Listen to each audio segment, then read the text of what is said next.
ತರಗತಿಗೆ ನಿಮಗೆ ಸ್ವಾಗತ.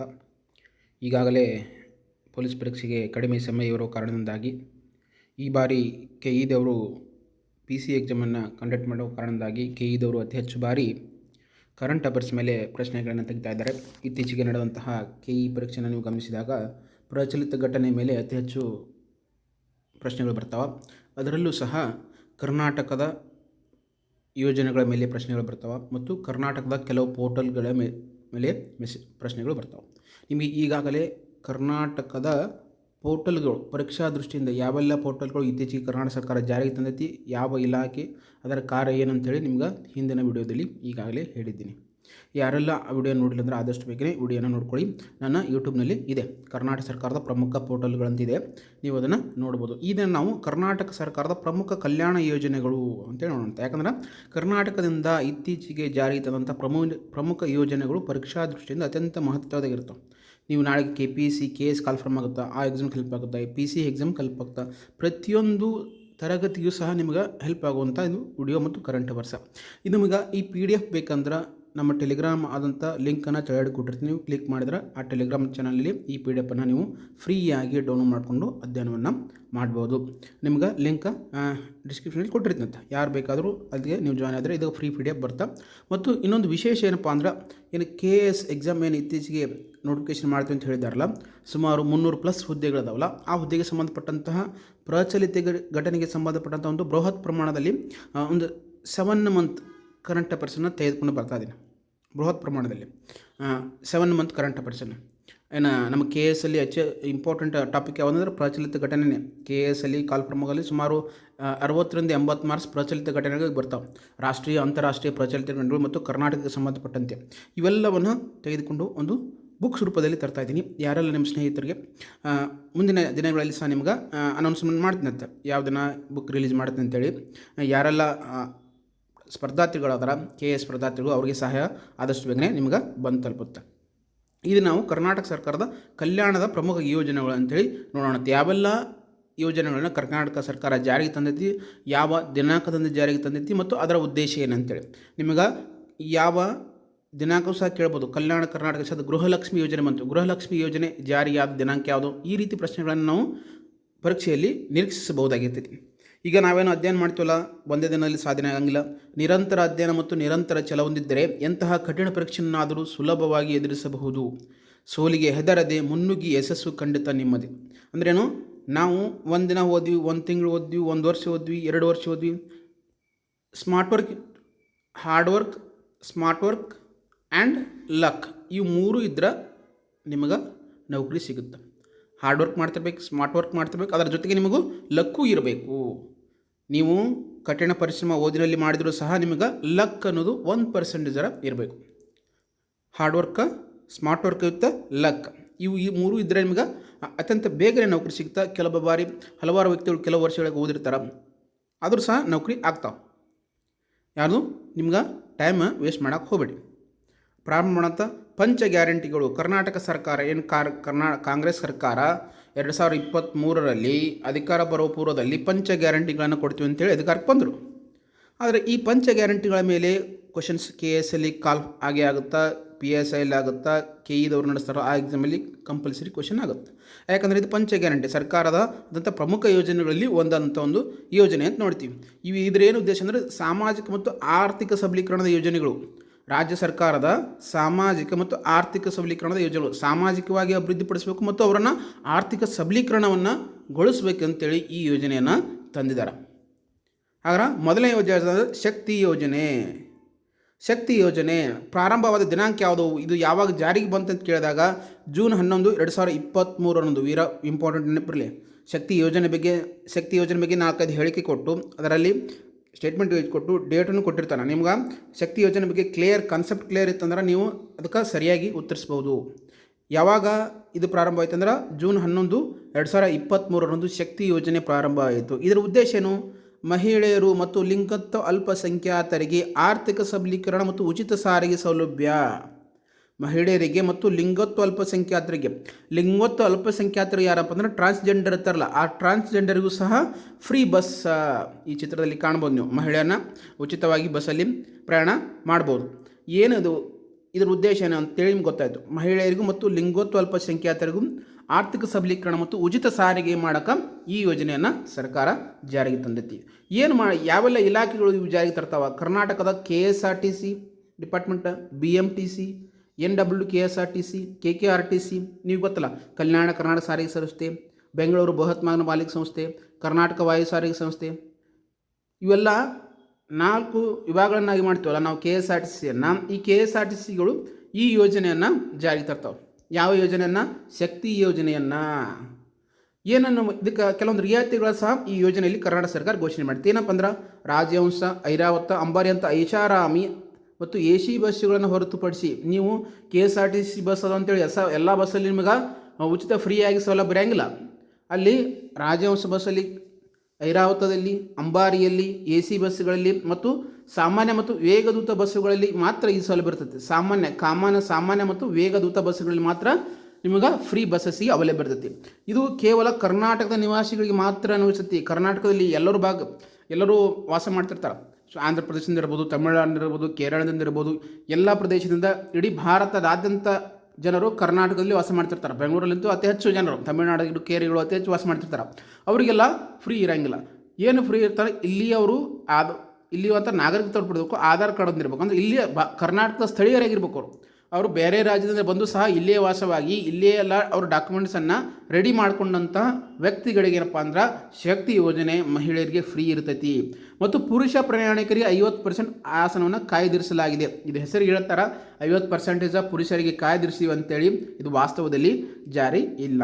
ನೀವೆಲ್ಲ ನೋಡ್ಬೋದು ಏನು ಬಸ್ನಲ್ಲಿ ಮಹಿಳೆಯರ ಪ್ರಮಾಣ ಹೇಗಿದೆ ಅಂತೇಳಿ. ನೀವೆಲ್ಲ ಅಡ್ಡಾಡ್ತಿರ್ತಿರಲ್ಲ, ನಿಮಗೆ ಗೊತ್ತಿರುತ್ತೆ ಮಹಿಳೆಯರಿಗೆ ಎಷ್ಟು ಆದ್ಯತೆ ಇದೆ ಮತ್ತು ಪುರುಷರಿಗೆ ಎಷ್ಟು ಅಲ್ಲಿ ಇದೆ ಅಂತೇಳಿ. ನೀವೆಲ್ಲವನ್ನು ಗಮನಿಸ್ತೀರಿ. ಇದು ಶಕ್ತಿ ಯೋಜನೆ ಕುರಿತಾದಂಥ ಒಂದು ಮಾಹಿತಿ. ಅಂದರೆ ಶಕ್ತಿ ಯೋಜನೆ ಬಗ್ಗೆ ನಿಮಗೆ ಸ್ಟೇಟ್ಮೆಂಟ್ ಹೇಳಿಕೆಯಲ್ಲಿ ಬರ್ಬೋದು ಅಥವಾ ಒಂದು ಲೈನಲ್ಲಿ ಇರ್ಬೋದು. ಶಕ್ತಿ ಯೋಜನೆ ಯಾವ ರಾಜ್ಯ ಸರ್ಕಾರ ಜಾರಿಗೆ ತಂತು? ಕರ್ನಾಟಕ ಸರ್ಕಾರ.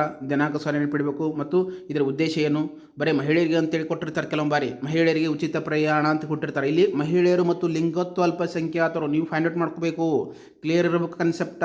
ಮಹಿಳೆಯರು ಮತ್ತು ಲಿಂಗತ್ವ ಅಲ್ಪಸಂಖ್ಯಾತರು ಆರ್ಥಿಕ ಸಬಲೀಕರಣ ಮತ್ತು ಉಚಿತ ಸಾರಿಗೆ ವ್ಯವಸ್ಥೆ ಅಂತೇಳಿ. ಹೌದಾ? ಇವೆಲ್ಲ ನೆನ್ಪಿಡ್ಬೇಕು ನೀವು. ಮತ್ತು ಎಲ್ಲ ಬಸ್ಸುಗಳಲ್ಲಿ ಅಂತಾರೆ, ಎಲ್ಲ ಬಸ್ಸುಗಳಲ್ಲೆಲ್ಲ, ಐಷಾರಾಮಿ ಬಸ್ಸುಗಳಲ್ಲಿ, ರಾಜಹಂಸ ಬಸ್ಸುಗಳಲ್ಲಿ, ಸ್ಲಿಪ್ಪರ್ ಬಸ್ಸುಗಳಲ್ಲಿ ಏನು ಮಲ್ಕೊಂಡು ಹೋಗ್ತಿರ್ತಾರಲ್ಲ ಆ ಬಸ್ಸುಗಳಲ್ಲಿ ಮಹಿಳೆಯರಿಗೆ ಉಚಿತವಾದಂಥ ಒಂದು ಅವಕಾಶ ಇರೋಂಗಿಲ್ಲ. ಈ ಪಾಯಿಂಟ್ ಎಲ್ಲ ನೀವು ನೆನಪಿಡೋಕೆ ಸಾಧ್ಯ ಆಗಿರ್ಬೇಕು. ನೆಕ್ಸ್ಟ್ ಗೃಹ ಜ್ಯೋತಿ ಎಂಬ ಯೋಜನೆಯನ್ನು ಜಾರಿಗೆ ತರ್ತಾರೆ. ಗೃಹ ಜ್ಯೋತಿ ಇದು ಯಾವಾಗ ಬತ್ತಪ್ಪ ಜಾರಿಗೆ ಅಂದ್ರೆ ಪ್ರಾರಂಭವಾದ ದಿನಾಂಕ ಜುಲೈ 1, 2023.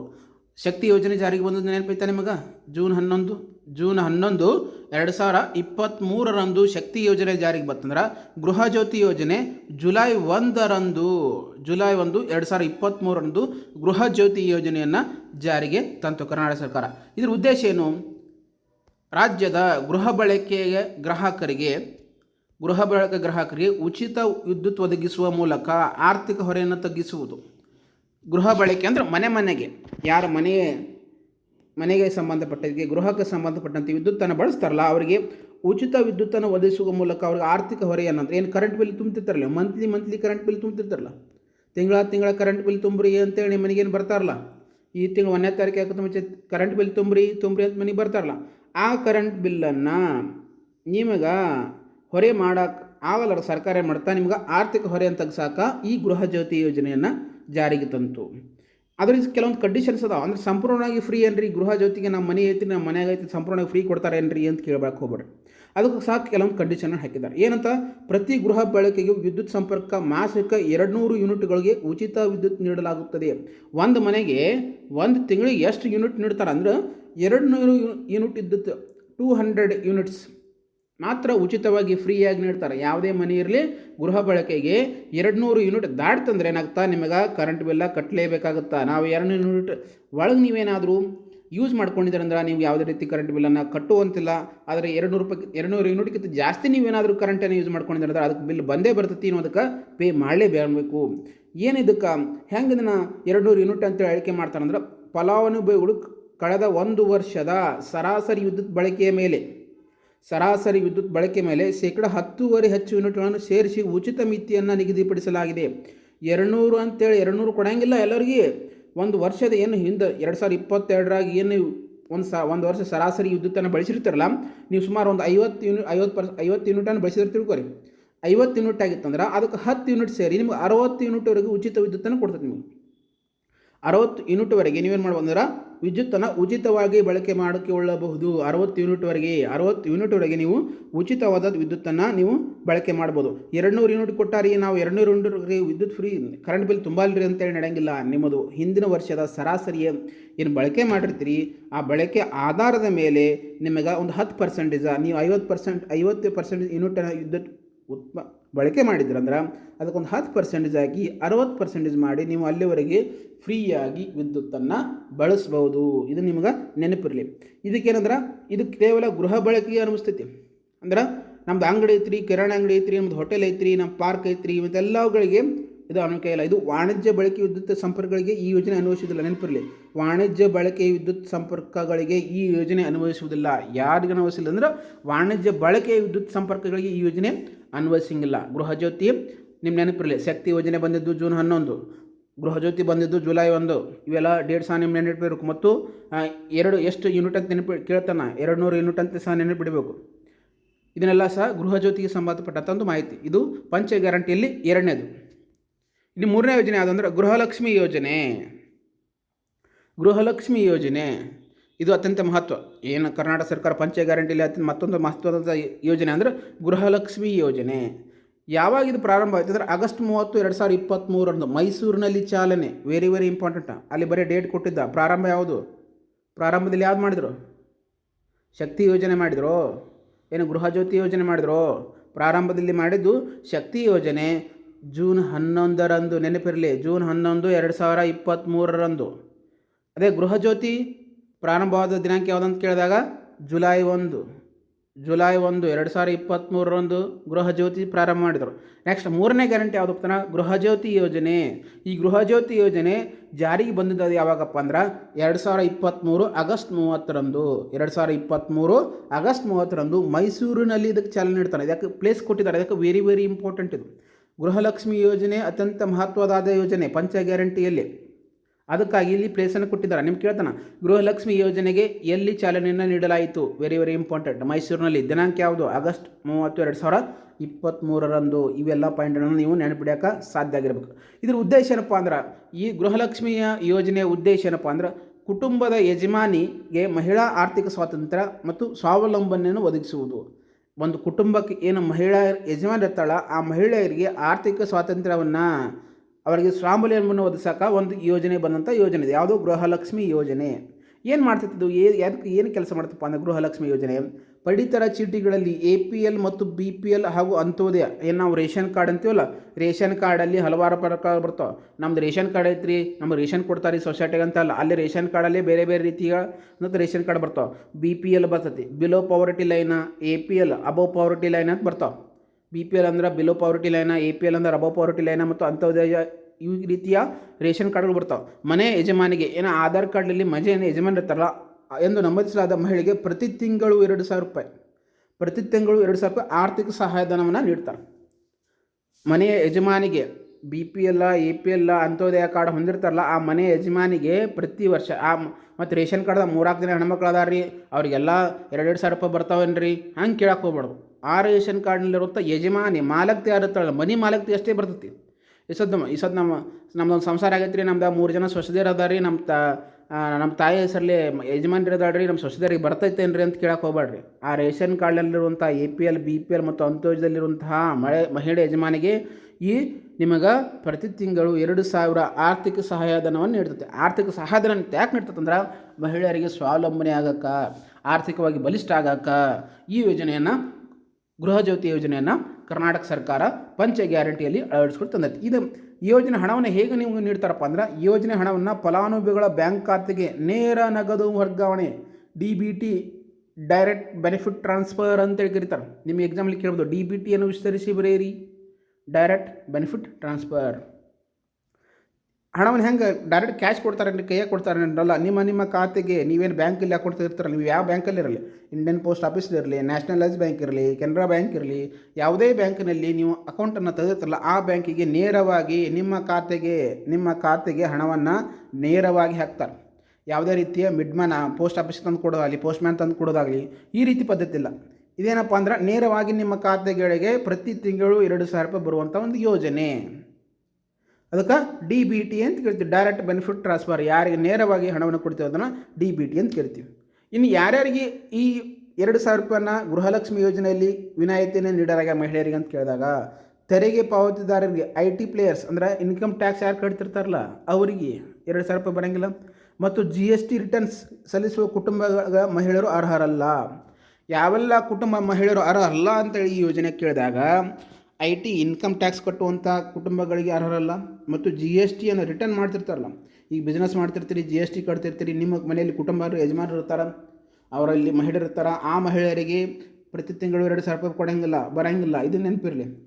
ಟ್ಯಾಕ್ಸ್ ಪೇ ಮಾಡುವಂತಹ, ತೆರಿಗೆ ಪೇ ಮಾಡುವಂತಹ ಮತ್ತು GSTಯನ್ನು ರಿಟರ್ನ್ ಮಾಡುವಂತಹ ಕುಟುಂಬದ ಯಜಮಾನತೆಯರಿಗೆ ಗೃಹಲಕ್ಷ್ಮಿ ಯೋಜನೆಯಲ್ಲಿ 2,000 ರೂಪಾಯಿ ಬೆನಿಫಿಟ್ ಇಲ್ಲ. ಇದನ್ನು ಸಹ ನೀವು ನೆನಪಿಡೋಕೆ ಸಾಧ್ಯ ಆಗಿರಬೇಕು. ನೆಕ್ಸ್ಟ್ ಅನ್ನಭಾಗ್ಯ ಯೋಜನೆ. ಅನ್ನಭಾಗ್ಯ ಯೋಜನೆ ಏನಿದು? ಅನ್ನಭಾಗ್ಯ ಯೋಜನೆ ಇದನ್ನು ಪ್ರಾರಂಭ ಮಾಡಿದ್ದು ಯಾವಾಗಪ್ಪ ಅಂದ್ರೆ 2013ರಲ್ಲಿ ಅನ್ನಭಾಗ್ಯ ಯೋಜನೆಯನ್ನು ಜಾರಿಗೆ ತಂದರು. ಆದರೆ ಜುಲೈ 2023ರಲ್ಲಿ ವಿಸ್ತರಿಸಿ ಮರು ಜಾರಿ ಮಾಡಿದ್ರು ಇದನ್ನು. ಇದು ಈಗಾಗಲೇ ಅನ್ನಭಾಗ್ಯ ಯೋಜನೆ ಜಾರಿಯಲ್ಲಿತ್ತು. ನಮ್ಮ ಕರ್ನಾಟಕದಲ್ಲಿ ಏನು ಅನ್ನಭಾಗ್ಯ ಸೊಸೈಟಿ ಮುಖಾಂತರ ಅಕ್ಕಿ ಗೋಧಿ ಕೊಡ್ತಾರಲ್ಲ, ಈ ಯೋಜನೆ ಪ್ರಾರಂಭದಲ್ಲಿಯೇ ಜಾರಿಗಿತ್ತು 2013ರಲ್ಲಿ. ಆದರೆ 2023ರಲ್ಲಿ ಜುಲೈನಲ್ಲಿ ಇದನ್ನು ವಿಸ್ತರಿಸಿ ಮಾಡಿ ಮರು ಜಾರಿ ಮಾಡಿದರು. ಯಾವುದು? ಅನ್ನಭಾಗ್ಯ ಯೋಜನೆ ಅಂತೇಳಿ ಮರುನಾಮಕರಣ ಮಾಡಿ. ಏನಿದ್ರ ಉದ್ದೇಶಪ್ಪ ಅಂದ್ರೆ ಹಸಿವು ಮುಕ್ತ ಕರ್ನಾಟಕ ನಿರ್ಮಾಣ ಮತ್ತು ಬಡ ಕುಟುಂಬಗಳಿಗೆ ಆಹಾರ ಭದ್ರತೆಯನ್ನು ಒದಗಿಸುವುದು. ಹಸಿವು ಮುಕ್ತ ಕರ್ನಾಟಕದ ನಿರ್ಮಾಣ ಇದರ ಮೊದಲನೇ ಉದ್ದೇಶ. ಎರಡನೇದು ಬಡ ಕುಟುಂಬಗಳಿಗೆ ಆಹಾರ ಭದ್ರತೆಯನ್ನು ಒದಗಿಸುವುದು. ಬಡ ಕುಟುಂಬಗಳಿಗೆ BPL ಕಾರ್ಡ್ ಯಾರು ಹೊಂದಿರ್ತಲ್ಲ ಅವ್ರಿಗೆ ರೇಷನ್ ಬರ್ತಾವೆ. APL ಕಾರ್ಡ್ ಇದ್ದವ್ರಿಗೆ ಬರೋಂಗಿಲ್ಲ. ಇದು ಸಹ ನೆನ್ಪಿಡ್ರಿ ನೀವು. ನಿಮಗೆ ಬಿಲೋ ಪಾವರ್ಟಿ ಲೈನ್ ಅಥವಾ ಅಂತ್ಯೋದಯ ಕಾರ್ಡ್ ಇದ್ದವರಿಗೆ ರೇಷನ್ ಕೊಡ್ತಾರೆ ಸೊಸೈಟಿಯಲ್ಲಿ. APL ಇರಲ್ಲ. APL ಅಂದ್ರೇನು? Above poverty line. ಇದು ಸಹ ನೆನ್ಪಿಡಬೇಕು. BPL ಅಂದ್ರೇನು? Below poverty line. APL ಅಂದ್ರೆ ಅಬವ್ ಪಾವರ್ಟಿ ಲೈನ್.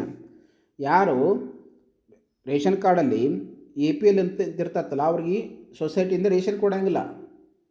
ಇಲ್ಲಿ ಕೊಡೋದು ಇದರಿಂದ BPL ಮತ್ತು ಅಂತ್ಯೋದಯ ಕಾರ್ಡಿಂದ. ಇನ್ನು ನೆನಪಿಡಬೇಕು ನೀವು.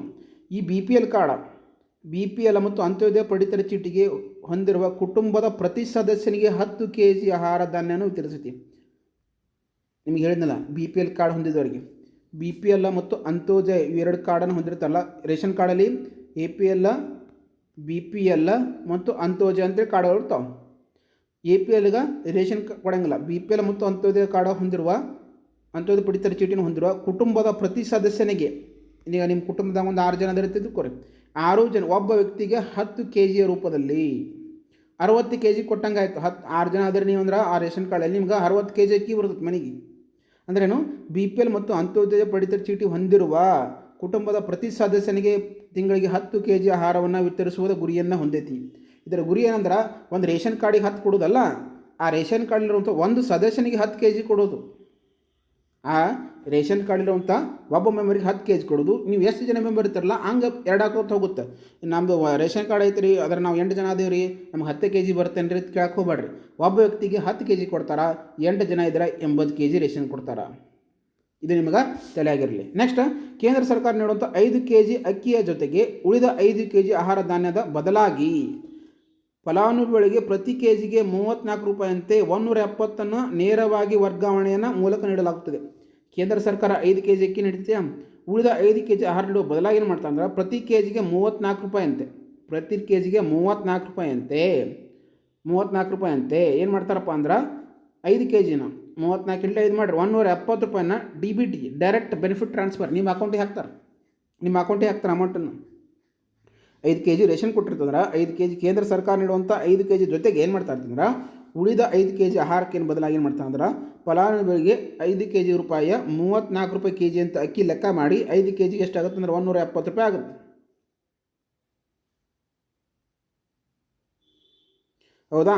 ಈ 5 kg ಅಂತೆ 5 kgಗೆ ನಿಮಗೇನು ಮಾಡ್ತಾರಪ್ಪ ಅಂದ್ರೆ ಅಮೌಂಟನ್ನು ಏನು ಮಾಡ್ತಾರೆ 170 ರೂಪಾಯಿನ ನೇರವಾಗಿ ಪ್ರತಿ ಕೆಜಿಗೆ 34 ರೂಪಾಯಿ ಉಂಟು 170 DBT ಮುಖಾಂತರ ನಿಮ್ಗೆ ಮಾಡಿ ಕೊಡ್ತಾರೆ. ನೆಕ್ಸ್ಟ್, ಯುವ ನಿಧಿ ಯೋಜನೆ. ಇದು ಇಂಪಾರ್ಟೆಂಟ್, ವೆರಿ ಇಂಪಾರ್ಟೆಂಟ್. ಯುವ ನಿಧಿ ಯೋಜನೆ ಪ್ರಾರಂಭ 12 ಜನವರಿ 2024 ಶಿವಮೊಗ್ಗ ಜಿಲ್ಲೆಯಲ್ಲಿ ಚಾಲನೆ. ಅನ್ನಭಾಗ್ಯ ಯೋಜನೆ ಚಾಲನೆ ನೀಡಿದಲ್ಲಿ ಅಂದ್ರೆ ಮೈಸೂರದಲ್ಲಿ, ಅನ್ನಭಾಗ್ಯ ಅಲ್ಲ, ಗೃಹಲಕ್ಷ್ಮಿ, ನೆನಪಿರಲಿ, ಗೃಹಲಕ್ಷ್ಮಿ ಯೋಜನೆಗೆ ಚಾಲನೆ ನೀಡಿದ್ದಲ್ಲಿ ಮೈಸೂರಿನಲ್ಲಿ ಡೇಟ್ ಸಹ ನೆನ್ಪಿಡೋಕ್ಕೆ ಸಾಧ್ಯ ಇರಬೇಕು. ನಿಮಗೆ ಬೇಕಾದ್ರೆ ಕ್ವಿಕ್ ರಿವಿಷನ್ ಕೊಡ್ತೀನಂತ, ಒಂದು ಲೈನ್ ಈ ವಿಡಿಯೋ ಮುಂದ್ಮ್ಯಾಗ ಒಂದು ಕ್ವಿಕ್ ರಿವಿಷನ್ ನೋಡ್ಕೊಂಬಂದ್ಬಿಡೋಣ ಅಂತ.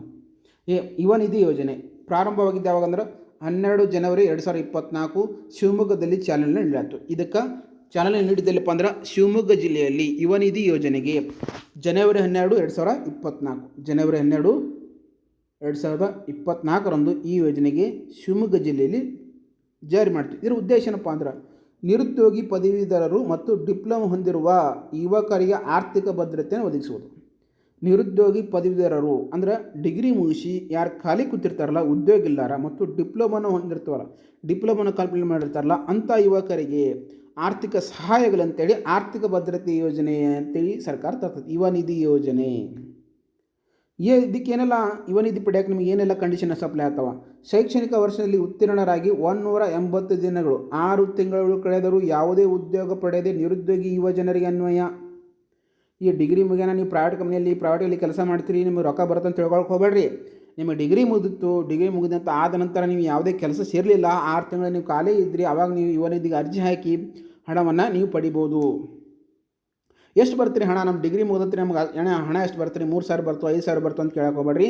ಎಷ್ಟು ಬರುತ್ತಂದ್ರೆ ಪದವಿಯವರಿಗೆ ಮಾಸಿಕ 3,000 ರೂಪಾಯಿ. ಯಾರು BA, BCom, BSc any degree ಮುಗಿಸಿರ್ತಾರಲ್ಲ, ಎನಿ ಡಿಗ್ರಿ ಕಂಪ್ಲೀಟ್ ಮಾಡಿದಂತಹ ನಿರುದ್ಯೋಗ ಯುವಕರಿಗೆ ಏನು ಕೊಡ್ತಾರೆ ಅಂದ್ರೆ 3,000 ರೂಪಾಯಿ ಹಣನ ಕೊಡ್ತಾರೆ ಪ್ರತಿ ತಿಂಗಳು. ಪದವೀಧರಿಗೆ ಪ್ರತಿ ತಿಂಗಳು ಕೊಡಂಗಿಲ್ಲ, ವೇರಿ ಇಂಪಾರ್ಟೆಂಟ್ ನೆನ್ಕೊಡುವವ್ರೆ. ಪದವೀಧರಿಗೆ ಮತ್ತು ಮಾಸಿಕರಿಗೆ 3,000 ರೂಪಾಯಿ ಮತ್ತು ಡಿಪ್ಲೊಮಾ ಹೊಂದಿದವರಿಗೆ 1,500 ರೂಪಾಯಿ ಭತ್ಯೆಯನ್ನು ನೀಡುತ್ತಾರೆ. 1,500 ರೂಪಾಯಿ ಭತ್ಯೆಯನ್ನು ನಿಮಗೆ ನೀಡ್ತಾರೆ. ಮತ್ತು ಡಿಪ್ಲೊಮಾದವರಿಗೆ 1,500 ನೀಡಿದ್ರೆ ಪದವೀದವರಿಗೆ 3,000 ರೂಪಾಯಿ ನೀಡ್ತಾರೆ. ಈ ಸಹಾಯಧನವನ್ನು ಎಲ್ಲಿವರೆಗೆ ನೀಡ್ತಾರೆ ಸರ್ ಅಂತ ಕೇಳಕ್ಕೆ ಹೋಗ್ಬೇಡ್ರಿ. ಇದನ್ನು ಎಷ್ಟು ದಿನ ನೀಡ್ತಾರೆ? ಗರಿಷ್ಠ 2 ವರ್ಷಗಳ ಅವಧಿಗೆ, ಅಥವಾ ಉದ್ಯೋಗ ಸಿಗುವವರಿಗೆ ನೀಡಲಾಗುತ್ತದೆ.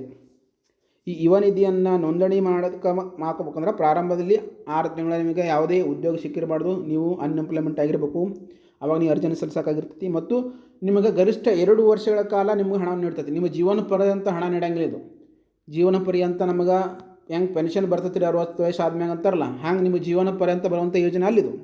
ಇದು ಯೋಜನೆ ಎಷ್ಟಂದ್ರೆ 2 ವರ್ಷಕ್ಕೆ ಮಾತ್ರ ನಿಮಗೆ ನಿರುದ್ಯೋಗ ಆಗಿದ್ರೆ, ಅದು ನೀವು ಉದ್ಯೋಗ ಸಿಕ್ಕಿಲ್ಲ, ನೀವು ನಿರುದ್ಯೋಗಿ ಅಂತೇಳಿ ಗುರುಸ್ತಾ ಬಂದರೆ ನಿಮಗೆ ಹಣ ಬರುತ್ತೆ. ನೀವು ಈಗ ಅರ್ಜಿ ಹಾಕಿ 1 ತಿಂಗಳು ನಿರುದ್ಯೋಗ ಭತ್ಯೆಯನ್ನು ಪಡೆದುಕೊಂಡು ಮುಂದಿನ ತಿಂಗಳು ನಿಮಗೆ ಉದ್ಯೋಗ ಸಿಕ್ತು ಅಂತ ಹೇಳಿದಾಗ ಈ ಯೋಜನೆ ನಿಮಗೆ ಅನ್ವಯ ಆಗಂಗಿಲ್ಲ. ನೆನಪಿರಲಿ, ಈ ಯೋಜನೆ ನಿಮಗೆ ಅನ್ವಯ ಆಗಂಗಿಲ್ಲ. Very important. ನೆಕ್ಸ್ಟ್, ಇವೆಲ್ಲ ಪಂಚ ಗ್ಯಾರಂಟಿಗಳು ಅಂತೇಳಿ ನೋಡ್ತೇವೆ. 5 ಗ್ಯಾರಂಟಿಗಳು ಯಾವ್ಯಾವ ಅಂತೇಳಿ ಕ್ವಿಕ್ ರಿವಿಷನ್ ನೋಡ್ಬಿಡಮ್ಮ. ಶಕ್ತಿ ಯೋಜನೆ ಜೂನ್ 11, 2023 ಜಾರಿಗೆ ಬಂತು. ಗೃಹಜ್ಯೋತಿ ಯೋಜನೆ ಜುಲೈ 1, 2023 ಜಾರಿಗೆ ಬಂತು. ಗೃಹಲಕ್ಷ್ಮಿ ಯೋಜನೆ 30 ಆಗಸ್ಟ್ 2023 ಮೈಸೂರಿನಲ್ಲಿ ಚಾಲನೆ ನೀಡಲಾಯಿತು.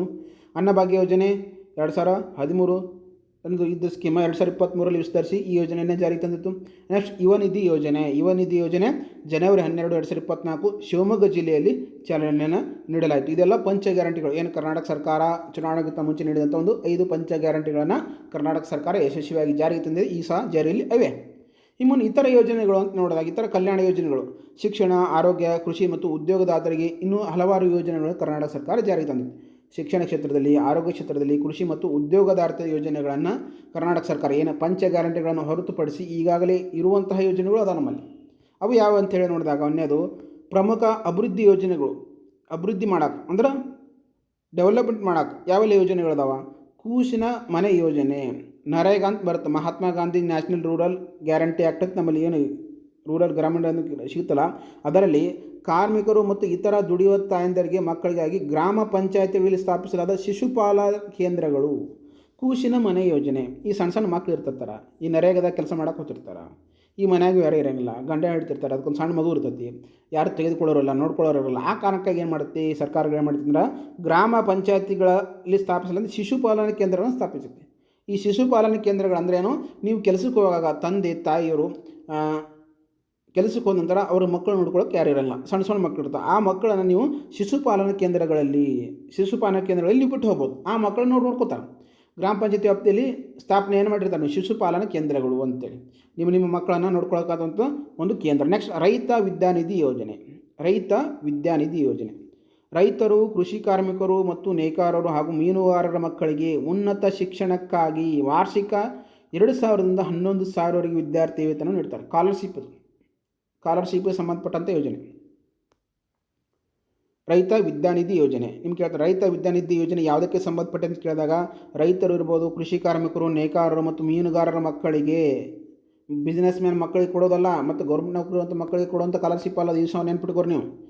ಬಿಸ್ನೆಸ್ ಮ್ಯಾನ್ ವ್ಯಕ್ತಿಗಳಿಗೆ ಸ್ಕಾಲರ್ಶಿಪ್ ಕೊಡ್ತಾರೇನ್ರಿ, ಗೌರ್ಮೆಂಟ್ ನೌಕರಿ ಮಕ್ಕಳಿಗೆ ಸ್ಕಾಲರ್ಶಿಪ್ ಕೊಡ್ತಾರೇನ್ರಿ? ಅಲ್ಲಿದು ರೈತರು ಕೃಷಿಯನ್ನು ಮಾಡ್ತಿರಬೇಕು, ನೇಕಾರರು ಇರ್ತಿರಬೇಕು, ಕಾರ್ಮಿಕರು ಕಟ್ಟಡ ಕಾರ್ಮಿಕರು ಇರ್ತಿರಬೇಕು ಮತ್ತು ಮೀನುಗಾರರು. ವಿಶೇಷವಾಗಿ ಕರಾವಳಿ ಭಾಗದಲ್ಲಿ ನಾವು ಮೀನುಗಾರನ ಗಮನಿಸ್ತೀವಿ. ಈ ಉಡುಪಿ, ಮಂಗಳೂರು, ದಕ್ಷಿಣ ಕನ್ನಡ ಈ ಕರಾವಳಿ ಭಾಗ ಐತಲ್ಲ, 320 ಕಿಲೋಮೀಟರ್ ಕರಾವಳಿ ತೀರವನ್ನು ಹೊಂದಿದ್ದೀವಿ ನಾವು ಕರ್ನಾಟಕದವರು. ನೆನಪಿರಲಿ, ಎಕ್ಸಾಮ್ ಪಾಯಿಂಟ್ ಅಂತ ಕೇಳ್ತಾನೆ, ಕರ್ನಾಟಕವು ಎಷ್ಟು ಕರಾವಳಿ ತೀರವನ್ನು ಹೊಂದೈತೆ ಅಂತೇಳಿ ನಾವು ಅಧ್ಯಯನ ಮಾಡುತ್ತಾ ಸ್ವಲ್ಪ ಸಂಪೂರ್ಣವಾಗಿ ಅಧ್ಯಯನ ಮಾಡಿದ್ರೆ ನಮಗೆ ಪರೀಕ್ಷಾ ದೃಷ್ಟಿಯಿಂದ ನಮಗೆ ಹೆಲ್ಪ್ ಆಗುತ್ತೆ. ಈ ರೈತ ನಿಧಿ ವಿದ್ಯಾ ಯೋಜನೆ ಸುಮಾರು 2,000ರಿಂದ 11,000ವರೆಗೆ ನಿಮ್ಮ ಶಿಕ್ಷಣ ತಕ್ಕಂತೆ ಒಂದು ಶಿಷ್ಯ ವೇತನವನ್ನು ನೀವು ಪಡೆದುಕೊಳ್ಳುವುದು. ನೆಕ್ಸ್ಟ್ ಕ್ಷೀರಭಾಗ್ಯ ಯೋಜನೆ.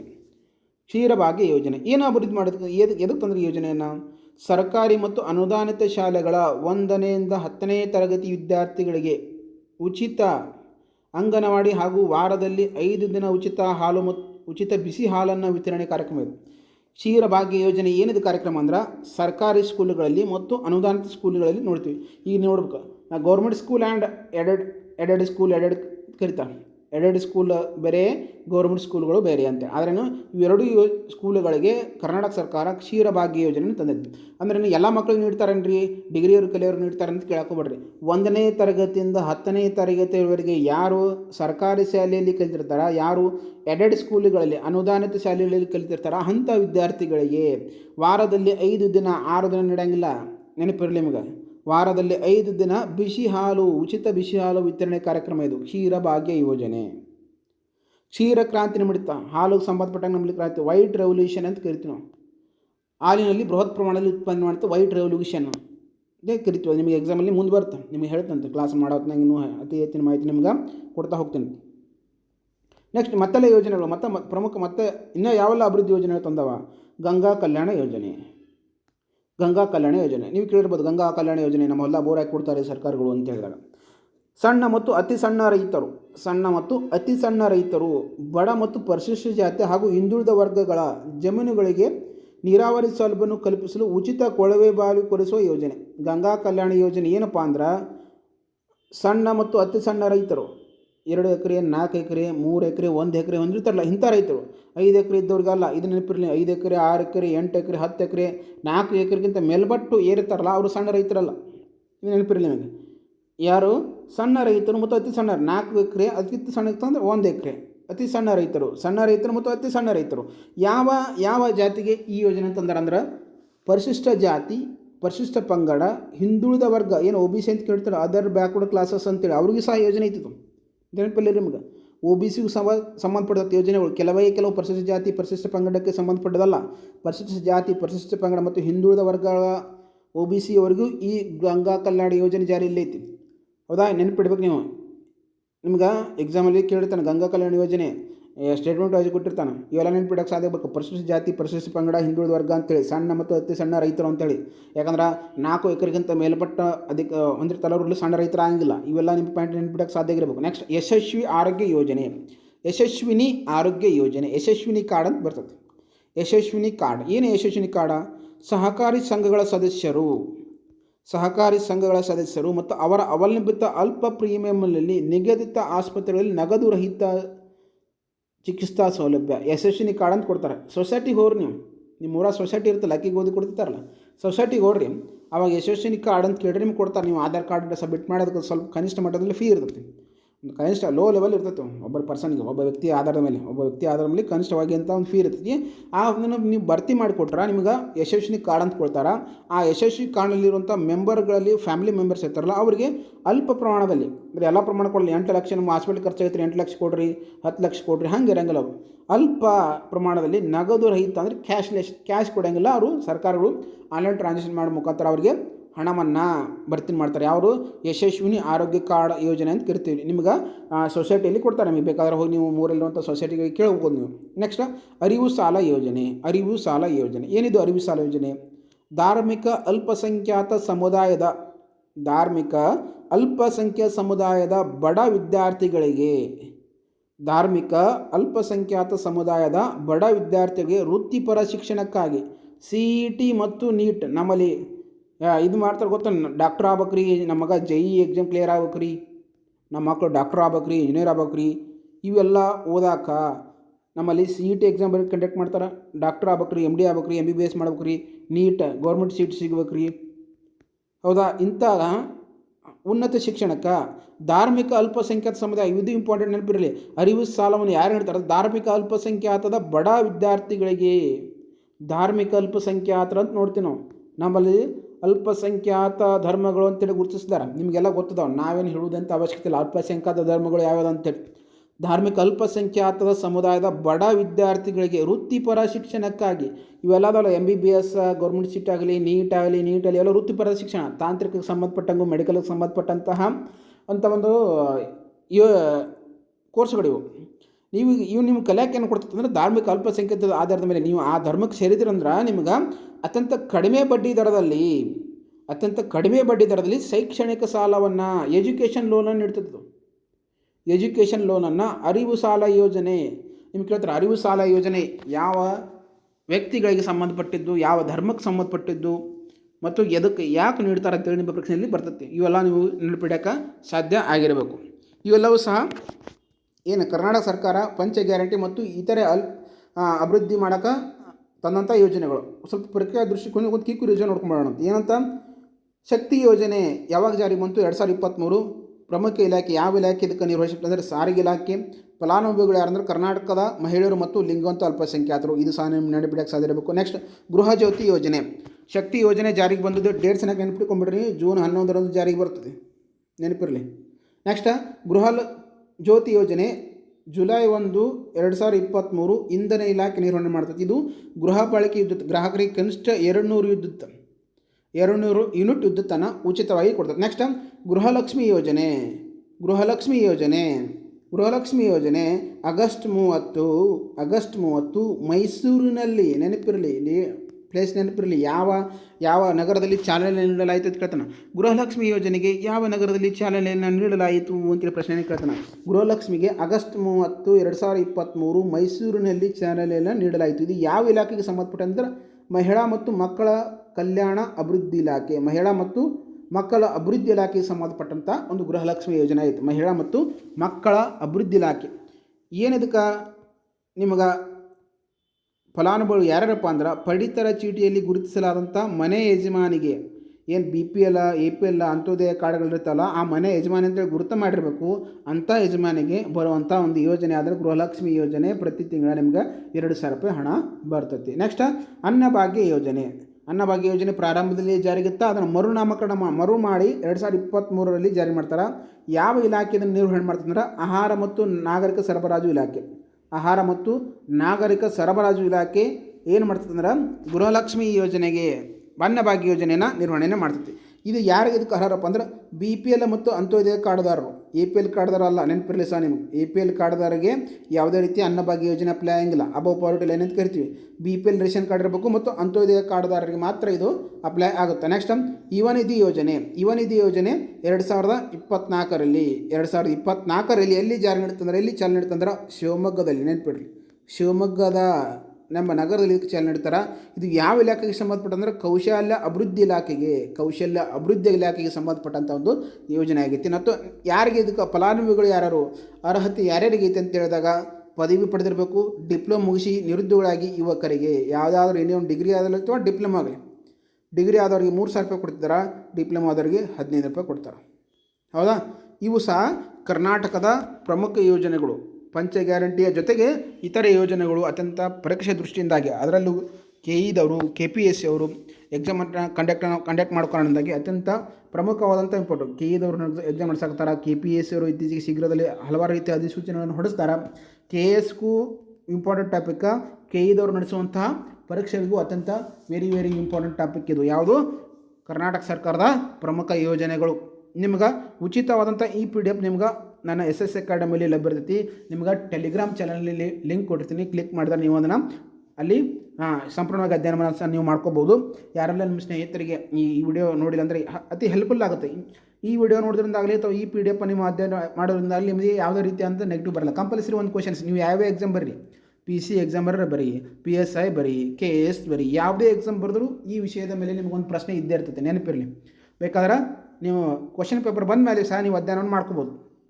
ಯಾಕಂದರೆ ವೆರಿ ಇಂಪಾರ್ಟೆಂಟ್ ಹಾಟ್ ಟಾಪಿಕ್ ಮೇಲೆ ನಾವು ಕ್ಲಾಸನ್ನು ಮಾಡಿಕೊಡ್ತೇನೆ. ವೆರಿ ಹಾಟ್ ಟಾಪಿಕ್ ಇರ್ಬೋದು. ಕರ್ನಾಟಕ ಸರ್ಕಾರದ ಯೋಜನೆಗಳಾಯಿತು, ಈ ಕರ್ನಾಟಕ ಸರ್ಕಾರದ ಪೋರ್ಟಲ್ಗಳನ್ನು ಮುಗಿಸಿದ್ದೀನಿ ಈಗಾಗಲೇ. ಭೂಮಿ ಇರ್ಬೋದು, ಇವೇನೇ ಯೋಜನೆಗಳು ಪೋರ್ಟಲ್ಗಳನ್ನು ತಂದಿದ್ದಾರಲ್ಲ ಅವೆಲ್ಲ ಪಂಚಮಿತ್ರ ಪೋರ್ಟಲ್ ಇರ್ಬೋದು, ಅದಕ್ಕೆ ಸಹಾಯವಾಣಿ ಇರ್ಬೋದು, ಇದಕ್ಕೆ ಸಂಬಂಧಪಟ್ಟಂತೆ ಎಲ್ಲ ಕ್ಲಾಸ್ಗಳನ್ನು ಈಗಾಗಲೇ ಮುಗಿಸ್ಕೊಟ್ಟಿದ್ದೀನಿ. ಈ ನೆಕ್ಸ್ಟ್ ಕೇಂದ್ರ ಸರ್ಕಾರದ ಕೆಲವು ಪೋರ್ಟಲ್ಗಳು ಮತ್ತು ಕೇಂದ್ರ ಸರ್ಕಾರದ ಪ್ರಮುಖ ಯೋಜನೆಗಳ ಕುರಿತು ಕ್ಲಾಸನ್ನು ಶೀಘ್ರದಲ್ಲೇ ಸಹ ಮಾಡಿಕೊಡ್ತೀನಿ. ಪೊಲೀಸ್ ಎಕ್ಸಾಮ್ ಇನ್ನೂ ಟೈಮ್ ಇದೆ, 15 ದಿನದ ಒಳಗಾಗಿ ಆ ಕ್ಲಾಸನ್ನು ಮಾಡಿಕೊಡ್ತೀನಿ ನಿಮಗೆ.